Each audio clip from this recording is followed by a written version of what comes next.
Hello, everyone, and welcome to another edition of Ian Saturday Night. As you can tell, I'm very calm today. I don't know why I'm calm, because usually when I give you guys my shows, I'm very excitable. But I'm very calm right now. A lot has happened in the mind. I had a couple nightmares the other day. I had a dream my mom was actually some kind of a monster, and then she turned into my mom. So I don't know what was going on there, but I hope if she finds out about it that she's not too upset. For those of you that have read Sigmund Freud, something comes in my mind. Dreams involve condensation. Sigmund Freud talks about that in the interpretation of dreams. And condensation, as far as I know from my psychiatric reading, is a mixture of combinations. So if you think about monsters, and then you're dealing with your mom, you might confuse the two. Even though my mom's a wonderful, very wonderful, generous, and very loving person, sometimes dreams are like that. Dreams show our subconscious. So in that level, that's what happens. It was a disturbing dream, and it probably came about during my battle. It probably came about because of my battle in St. Augustine, of dealing with Joaquin and trying to get to St. Augustine, and feeling between my mom and Joaquin. So that was a reality, a figment. That was a moment of reality, not a figment of reality. A figment is a fictional thing. So that was a moment of reality, and that's what happened. So maybe my dream was trying to come to grips with being between two strong but lovely women in my life. And I'd probably get in trouble. I don't mean to compare the two ladies in my life, very formative ladies, but the fact remains that I felt like I was the middleman in many ways. The person in the middle. So for better or worse, that's what happened psychologically, and I learned from the experience, and my mom learned, and Poppy Peter learned. I don't know what they learned, but it was a moment in time, and it had its own. I guess I was gonna say it was a negative kind of thing, but actually maybe it was a positive, because it led to growth. In other matters, Buddhistically, it led to growth in a Buddhist way. In the Buddhist philosophy, Buddhism is not a religion, first of all, but it's turned into religion because of humans. But originally, Buddhism was supposed to lead to growth if you face challenges, or at least I interpreted that way, because Buddhism is all about exposing the truth and the truth of life. So that's also a very important concept.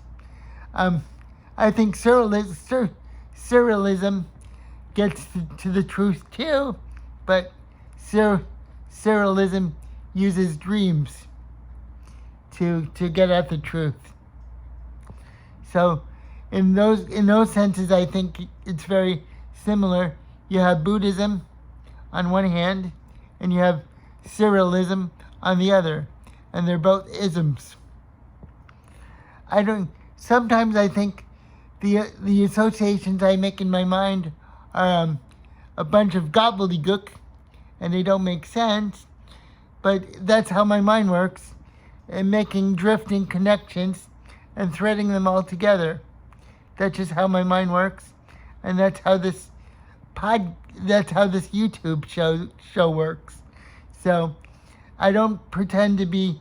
I'm not the best YouTube. I'm not the best YouTube voice out there, but I am. I do have a uniqueness.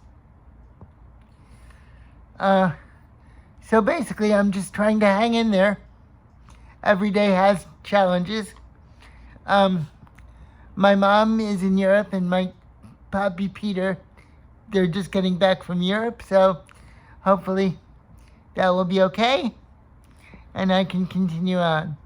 I did join a surrealistic poetry contest. I entered one of my poems in the surreal poetry contest. So I submitted my poems, and that might be the last I hear about it, but at least I did something positive. I did voice message Joaquin. I said, I miss her in many ways, but I also said that I feel she pushes me away, and she pushes me away in many ways, and that I don't understand. I keep coming back to that 6 Ways to Sunday, that she did push me away, and I don't quite understand it. I have to tell you. Maybe some of you have been in unusual relationships where you feel that the one you love has been pushing you away. I don't know. I know I'm not unique, but that's the experience I've had, and I never really thought about it, but I think about it, and I meditate on it, and that's what I can come up with, is that even though I know that she loved me very much, she did push me away, because she kept, one of the aspects that did come up where she kept, I don't mean to blame her, but in a way I do feel like I was under duress. She kept saying she would visit me, and she, in 2 or 3 occasions, she said she would visit me. She very much wanted to, and she never did. And this was in the space of 3 years. So I have to wonder, even though she deals with a heck of a lot of things, and that I understand, but if you love someone, you make time for them. I mean, there's no ifs, ands, and buts about it. The gravity of the relationship called for that, and she kind of led me to believe that she would visit me on such and such a time on 3 different occasions, and she didn't do it. So that's what I kept thinking about. And also, not that I'm keeping score, but she didn't really let me into her family, which leads me to believe that she might have had trust issues. And I kind of just feel like I extended myself with the most energy into the relationship.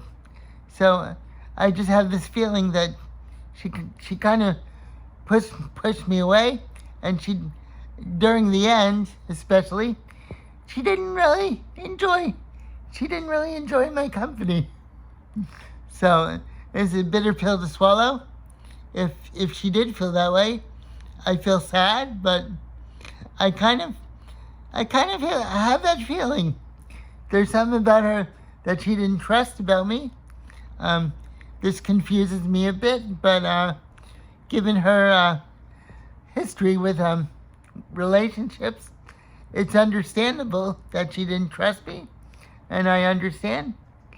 But from my perspective, I just extended myself with time and attention and some degree of money, although money wasn't a real issue with me, but I do feel a little bit,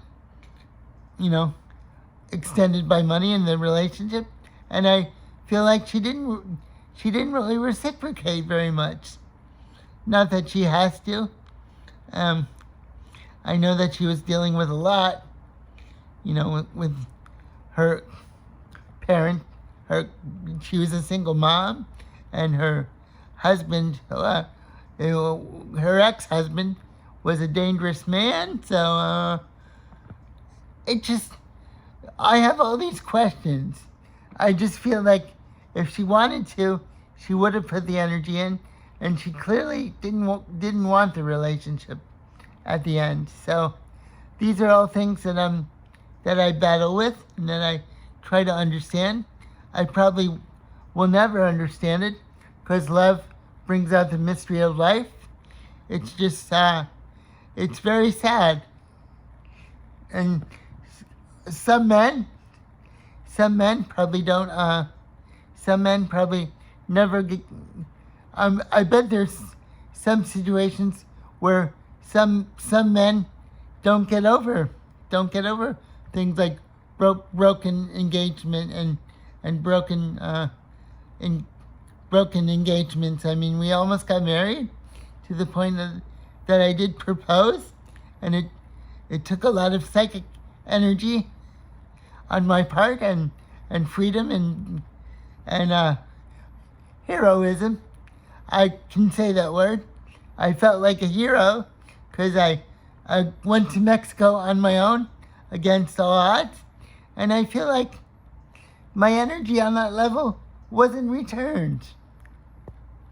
So this is a hard. I don't mean to put it all on my end, like woe is me, I did the most in the relationship, but I kind of feel like that a little. I feel like in the second part of the relationship, she was an invisible woman. So I feel like I was in love with an invisible woman in many ways. And I told her, in a non-judgmental way, I told her I feel bad about the relationship because I was so nervous about losing ground and meeting each other that we missed out on being friends we missed out on being friends. So that's also hard. So this is all food for my dreams. My dreams have been very lively, and these feelings of loss and loneliness and wanting something and striving for something and not getting anything in return. This is all fuel for my dreams. So that's what I've been dealing with. I'm trying to write as much as possible, and I write my movie reviews for the Tropic Cinema, and in my own way, I try to join the human race as much as possible, because I am part of the human race, even though sometimes it doesn't feel like that I'm part of a group, but I am, and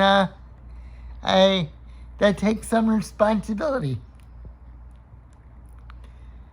And I realize that I am a lot to deal with. I have my own quirks and my own imperfections. I'm a little bit of a codependent person that I understand, but I'm trying to put that in perspective. Since I'm not in a relationship, it's not a hurtful thing, but I just have to be mindful that I am a codependent, and just keep it in mind. Okay, everyone. Thanks for tuning in. Tune in Saturday night, and I'll see you next week.